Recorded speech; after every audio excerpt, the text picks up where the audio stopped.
Hi everyone, welcome back to the channel. This is Iqra Meem and आज हम discuss करने वाले हैं पॉलिटिकल साइंस ऑनर्स का फर्स्ट सेमेस्टर का फर्स्ट यूनिट का fourth part. Delhi university school of open learning का मटेरियल हम यूज़ कर रहे हैं और इसी के साथ जो है मैं आपको रेफरेंसेस देते चलूँगी। और ये जो मटेरियल है आप रेगुलर स्टूडेंट के अगर हो तो भी आप यूज़ कर सकते हो because this is very good material to study. And let's get started. हमने ऑलरेडी 1.1 2 3 डिस्कस कर लिया था। अब 1.4 डिस्कस करने का टाइम आया है। Political is moral. हमने इसके पहले समझा था कि मोरल क्या होता है। मोरल आपको पता है क्या होता है। मोरल मतलब कुछ कॉमन गुड। आपको पता है कि चोरी करना गलत है, ये मोरल है। आपको पता है कि कुछ चीज़ें सोसाइटी में हमें पता होती है कि ये चीज़ गलत है, ये चीज़ सही है। हमारा जो कॉमन अंडरस्टैंडिंग होता है, हमारा जो कॉन्शियन होता है, ये हम बताता है कुछ चीज़ें सही है और कुछ चीज़ें गलत है। इसे हम सोचते हैं कि मॉरल है। लेकिन ऐसा भी हो सकता है कि मॉरल जो है वो कॉन्ट्रडिक्टरी हो, जैसे कि मैंने लास्ट वीडियो में डिस्कस किया था। अब वो कैसे होगा वो हम समझते हैं, ठीक है। तो अगर अभी हमें ये समझना है कि जब पॉलिटिकल इज मॉरल, कभी भी कोई भी चीज़ अगर पब्लिक एरेना में होती है, क्योंकि हमें पता है कि पॉलिटिक्स जो होता है वो पर्सनल नहीं होता, वो पब्लिक होता है, ठीक है। पॉलिटिकल क्या होता है, पब्लिक होता है। कोई भी चीज़ अगर पब्लिक अरेना में हो रही है तो उसका डायरेक्ट इम्पैक्ट पड़ने वाला है किसके ऊपर, लोगों के ऊपर। और लोग क्या चाहते हैं, लोग क्या चाहते हैं, सोसाइटी में पीस हो, जस्टिस हो, इक्वालिटी हो। लोग चाहते हैं कि एक तरीके से उनका जो है मॉरल वैल्यूज़ जो है वो अपहोल्डेड हो। लेकिन आपको ये भी पता है कि कुछ जो रिलीजन है, कुछ सोसाइटी है, कुछ कल्चर है, उसकी जो प्रैक्टिसेस होती है वो ज़रूरी नहीं कि वो जस्टिस हो, उसमें इक्वालिटी हो, उसमें फ्रेटर्निटी हो। ज़रूरी नहीं है ये सारी चीज़ें। तो कहीं न कहीं ये मोरालिटी को चैलेंज करती है। और जो पॉलिटिक्स होता है, स्टेट होता है, उसका क्या काम होता है? उसका काम होता है कि कहीं न कहीं एक लिंक ऐसे बिठाना, कुछ कॉमन गुड सोचना। तो हम वही डिस्कस करने वाले हैं कि किस तरीके से जो है पॉलिटिकल मॉरल ग्राउंड्स पे बेस्ड होता है। पॉलिटिक्स का जो बेस होता है वही मॉरल होता है। वो कैसा होता है वो हम समझने वाले हैं।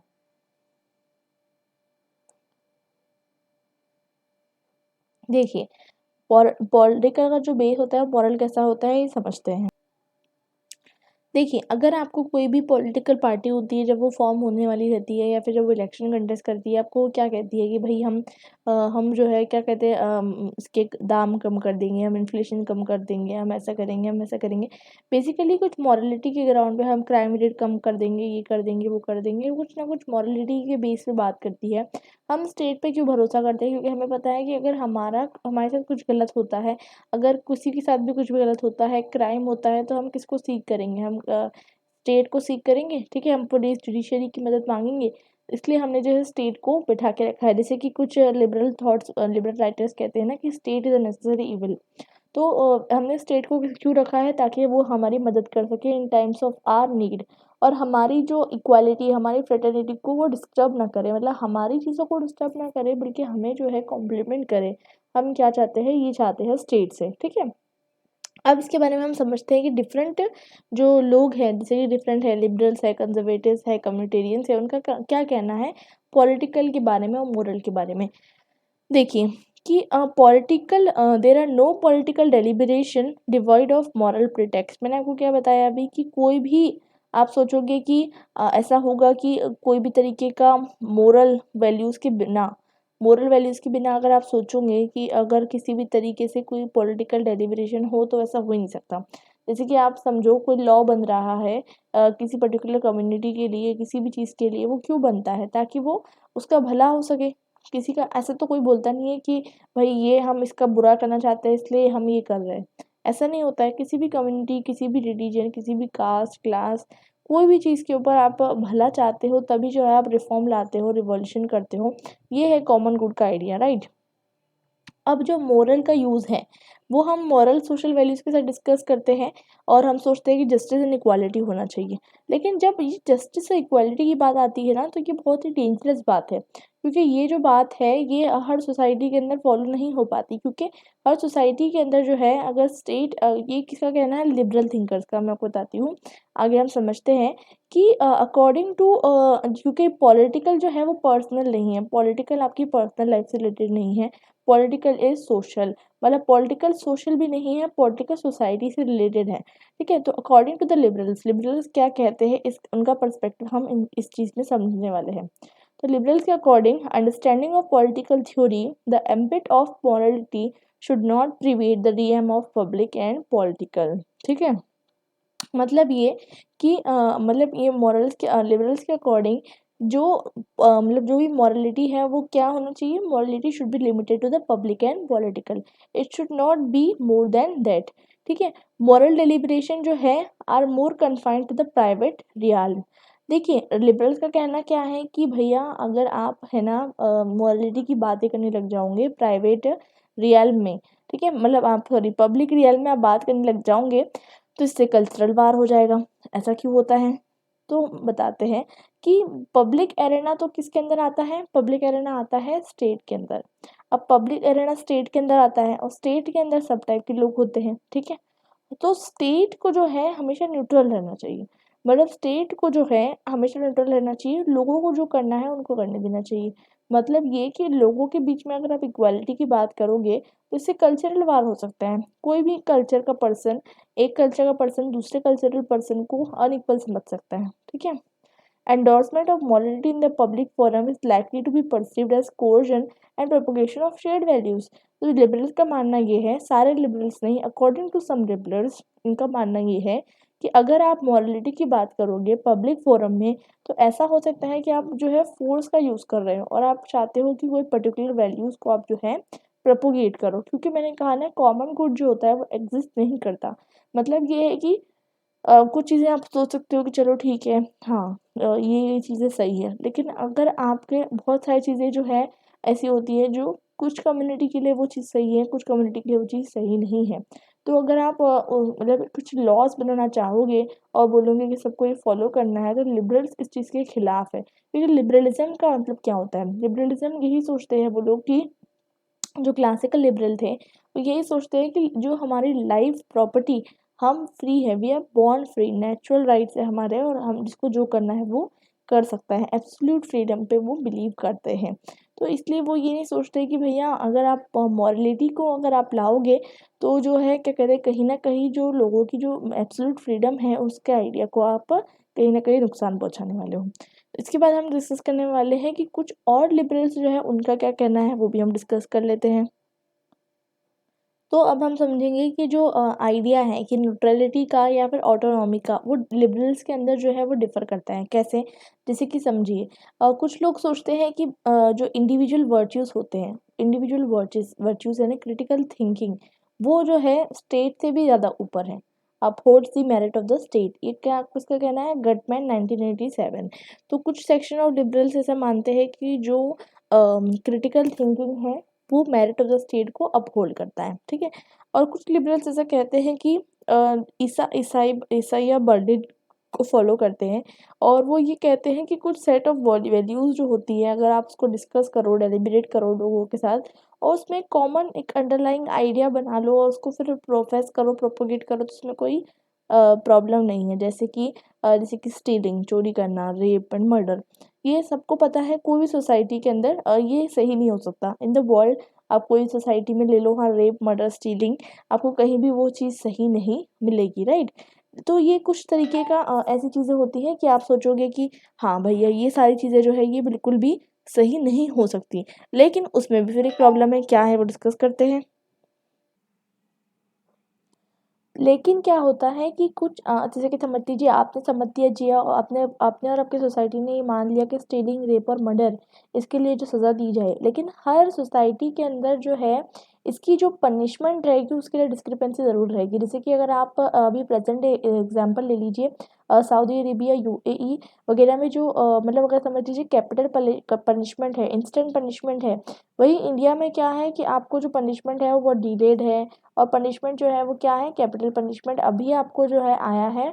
ये पहले आपके पास लॉ नहीं था और अलग अलग सोसाइटी के अंदर अलग अलग चीज़ें हैं कि आपको मतलब मतलब आपने कोई क्राइम किया उसके लिए आपको क्या सज़ा मिलनी चाहिए, ये बहुत डिफरेंट है। तो ये समझना बहुत ज़्यादा ज़रूरी है। इसके अलावा यूथनेशिया या मर्सी किलिंग, यूथनेशिया यानी जब आप खुद अपनी जान दे देते हो, यानी you sacrifice your own life. तो ये किसी किसी कंट्री में बैन है, किसी कंट्री में ये जो है ये बहुत गलत है, किसी किसी कंट्री में ये क्राइम है और किसी किसी कंट्री में ये अलाउड भी है। और इनफैक्ट गवर्नमेंट कहती भी है कि दे प्रोवाइड यू अभी रिसेंटली अगर आप देखें, अगर आप करंट अफेयर्स फॉलो करते हैं तो आपको पता होगा कि रिसेंटली कुछ गवर्नमेंट ने जो है यूथनेशिया को आसान बनाने के लिए लोगों को कुछ मशीन भी प्रोवाइड की that they can easily take their life. तो इस तरीके की अलग अलग चीज़ें होती है और ये एक ऐसा पॉइंट है कंटेंशन और differ in how this different states have perceived it. तो डिफरेंट स्टेट्स का डिफरेंट व्यू है, लेकिन मोस्ट कंटेम्प्रेरी एग्जांपल ये है कि एक्सेप्टेंस ऑफ मतलब एलजीबीटी राइट्स। एलजीबीटी मतलब अगर आप अभी अभी अगर आप मॉडर्न स्टूडेंट हो सेंचुरी के 21st सेंचुरी के, you would be aware about what is LGBT. I don't need to explain you about this, आपको बहुत अच्छे से पता होगा, और अगर नहीं पता है तो आप रिसर्च कीजिए, क्योंकि एलजीबीटी राइट्स अगर आप 100 साल पहले देखते हैं, ठीक है, तो आपको देखने को मिलता है कि इवन इंडिया और बहुत सारी कंट्रीज ऐसी थी जो एलजीबीटी राइट्स को जो है रिकॉग्नाइज नहीं करती थी। मीन्स ये है कि उनको जो है क्या कहते हैं, ना कोई रिजर्वेशन मिलता था, ना उन्हें जो है किसी भी तरीके का सपोर्ट मिलता था, ना उन्हें जो है क्या कहते हैं किसी भी तरीके की रिकॉग्निशन थी सोसाइटी में, ना उनको किसी भी तरीके का फंडिंग एंड एवरीथिंग, कुछ भी नहीं था उनके लिए। लेकिन अभी रिसेंटली जो है बहुत सारे बोलते हैं ना, जैसे कि आपने पढ़ा होगा कि सिविल सोसाइटी है और वगैरह, उन्होंने मिलके जो है बहुत सारी चीज़ें की। तो अब उस सोसाइटी में अभी भी बहुत सारे पार्ट में एलजीबीटी को एक कर्स माना जाता है, और बहुत सारे पार्ट में सोसाइटी में एक्सेप्टेंस नहीं है, क्योंकि गवर्नमेंट लॉ पास करती है। अभी रिसेंटली आप देखिए तो गवर्नमेंट ने जो लॉज पास किए उसके अकॉर्डिंग एलजीबीटी को राइट्स भी मिले हैं, रिजर्वेशन भी मिला है, एडवांटेजेस भी मिले हैं। तो ये सब चीज़ें है ना, क्या कहते हैं, सोसाइटी चेंज हो रही है। यही सुप्रीम कोर्ट जो इस 21st सेंचुरी में जो फैसला सुना रही है, ये फैसला उसका कॉन्ट्रिडिकेटरी हो सकता है जो उसने 70-80 साल पहले सुनाया था। है ना इंटरेस्टिंग बात। तो यही है कि आप जो है क्या कहते हैं, जिस तरीके से सोसाइटी चेंज होती है उस तरीके से लॉज को चेंज किए जाते हैं। जैसे कि यूरोप में आप फ्रेंच रेवोल्यूशन की बात कीजिए 1789, मतलब फ्रेंच रेवोल्यूशन की आप बात करते हैं तब आपको समझ में आएगा कि भाई फ्रेंच रेवोल्यूशन में यूनिवर्सल एडेड जब सफरेज नहीं था, ठीक है, सबको इक्वल राइट्स नहीं मिलते थे। उसके बाद एक टाइम ऐसा आया कि सबको इक्वल राइट्स मिलने लग गए। तो समझने वाली बात यह है कि उसके बाद भी विमेन को राइट मिलने में कितना टाइम लग गया, 125 साल तक का टाइम लग गया। तो समझने वाली बात बस यही है कि आपको ये देखना है कि आप अगर जो है एक ऐसा पर्सन अभी इस 21st सेंचुरी में रह रहे हैं और आपके सामने कुछ लॉस है, हो सकता है 100 साल बाद वो लॉस ना रहे, या फिर हो सकता है उससे कहीं ज़्यादा लॉस रहे। तो कुछ भी हो सकता है, क्योंकि सोसाइटी के अकॉर्डिंग जो है पब्लिक पॉलिसी फॉर्म की जाती है। यहाँ पर क्लियरली लिखा हुआ है कि public policy is formulated in accordance to reconcile the difference of opinion and adopt a middle path. अगर देखिए, अगर डिफरेंट लोग हैं, कुछ लोग एलजीबीटी को कर्स मानते हैं, एलजीबीटी के लिए सज़ा है, कुछ कम्युनिटी में ऐसा है कि नहीं, एलजीबीटी जो है बहुत अच्छी माने जाते हैं। तो एक क्या होता है कि मिडिल पाथ चूज़ किया जाता है। स्टेट वही काम करता है कि रिकंसाइल करने के लिए डिफरेंसेस, क्योंकि अगर ऐसा ही चलते रहा तो वॉर ऑफ रिलीजन हो जाएगी, जैसे कि यूरोप में हुई थी।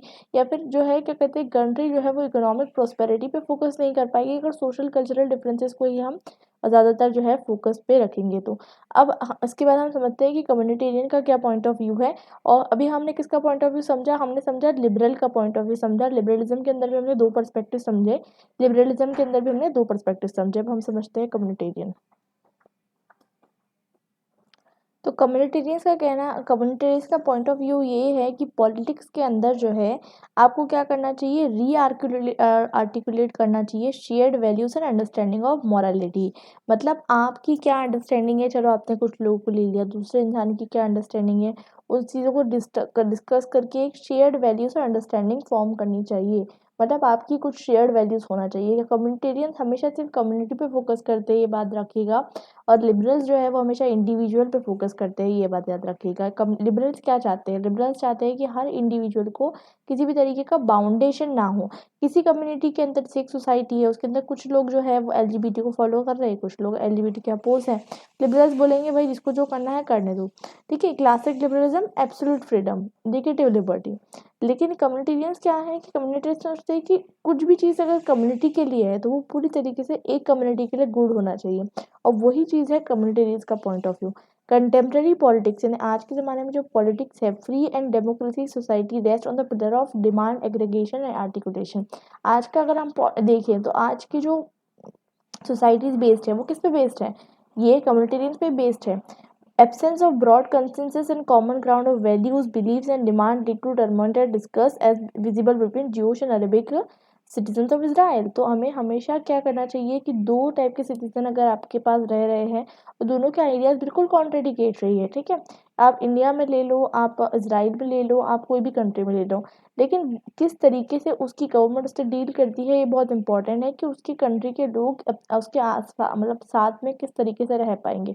अगर आप जो है इक्वल राइट प्रोवाइड करोगे, अगर आप एक दूसरे को जो है एजुकेट करोगे, डिमांड जो है दोनों कर रहे हैं, उनकी डिमांड्स को सुन के एक ब्रॉड कंसेंसस फॉर्म करके आप फिर फैसला लोगे, तो आपकी मतलब जो स्टेट है, आपका जो नेशन है, जो भी है उसके अंदर एक शांति और एक फ्रेटर्निटी का भाव बना रहेगा। लेकिन अगर आप जो है उन्हें एक इस तरीके से अगर एजुकेट नहीं करोगे कि वो जो है साथ में रह सके। जैसे कि अगर मैं बताऊँ आपको, मेरे को एक बहुत ही इंटरेस्टिंग फैक्ट पता चला था कि इज़राइल के अंदर 2 टाइप के स्कूल्स होते हैं। एक होते हैं ज्यूइश के लिए, एक होते हैं अरबिक स्कूल स्टूडेंट्स के लिए।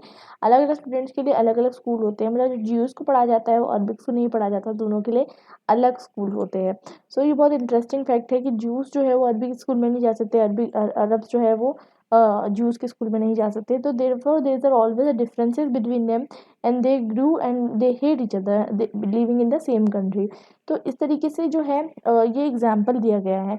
कंसेंसस बिटवीन द कम्युनिटीज़ जो है बहुत इंपॉर्टेंट होता है डेमोक्रेसी के लिए। आपको भी पता है कि कोई भी डेमोक्रेसी, अगर आप कोई भी एग्जाम्पल ले लो, जैसे कि श्रीलंका का आपने एग्जाम्पल ले लिया, उसमें तमिल है, सिन्हालास है, अगर उन दोनों के बीच में शांति नहीं रही तो वो क्या वो डेमोक्रेसी सर्वाइव कर पाएगी लॉन्गर टाइम तक के?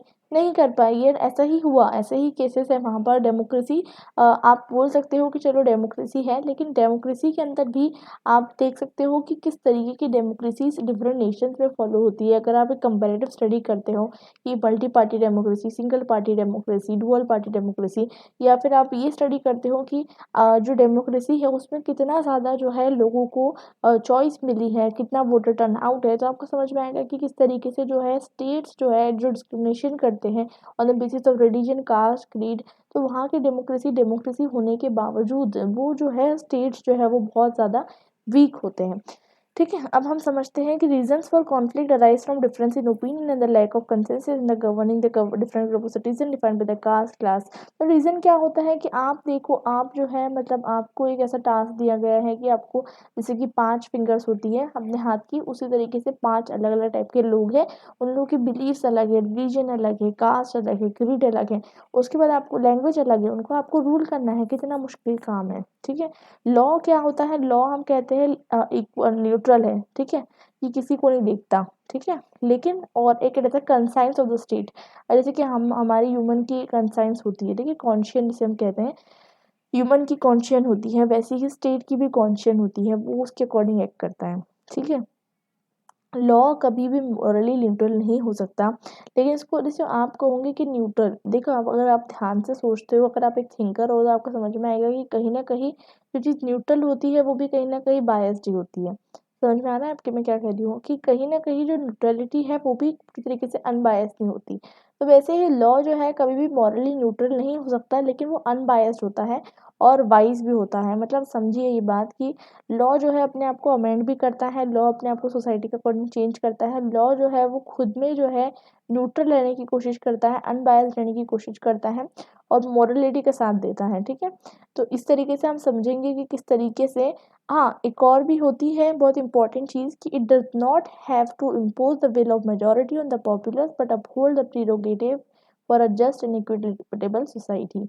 तो आपको ये देखना है कि हमेशा ज़रूरी नहीं है और ज़रूरी है ही नहीं कि एक जो मेजॉरिटी वाली मतलब एक कंट्री है उसमें अगर कुछ जो है, जैसे कि श्रीलंका के केस में हुआ, अगर आपके पास कुछ जो कम्युनिटी है वो मेजॉरिटी है और कुछ कम्युनिटी आपकी माइनॉरिटी है, तो आपको मेजॉरिटी के जो है जो रूल्स है, कस्टम्स है वगैरह, वो आपको पूरी कम्युनिटी पे फोर्स आउट करना है। ऐसा नहीं होता। ये जो है लॉ जो है वो अनबायस तरीके से एक्ट करता है, वो दोनों कम्युनिटीज़ के लिए नहीं, जो सही है, जो मॉरली राइट है उसके लिए एक्ट करता है। तो I think I hope it's clear till now. अब हम इसके जो है नेक्स्ट वीडियो में डिस्कस करने वाले हैं द पॉलिटिक्स एज स्टेट, और उसके बाद हम डिस्कस करने वाले हैं जो हमारा लास्ट है, और वो है हमारा कंक्लूजन पार्ट, और उसके बाद एक्सरसाइज के बारे में भी हम देख लेंगे एक बार। तो I hope you are clear. अगर आपको कोई भी डाउट हो सो फील फ्री, आप यहाँ पर कमेंट सेक्शन बता सकते हैं, I will solve your doubts. और इसके अलावा आप अपने टेलीग्राम ग्रुप भी ज्वाइन कर सकते हैं, from where you can get all the study material as well as you can also get my answer writing PDF over there. और बहुत सारी चीज़ें मैं शेयर करते रहती हूँ, वो आपको मिल जाएंगे अपडेट सारे के सारे। So you can join the Telegram group.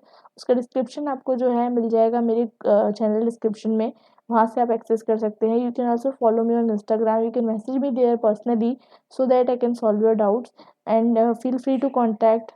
Thank you, and let's meet again. Till then, bye bye. Happy learning.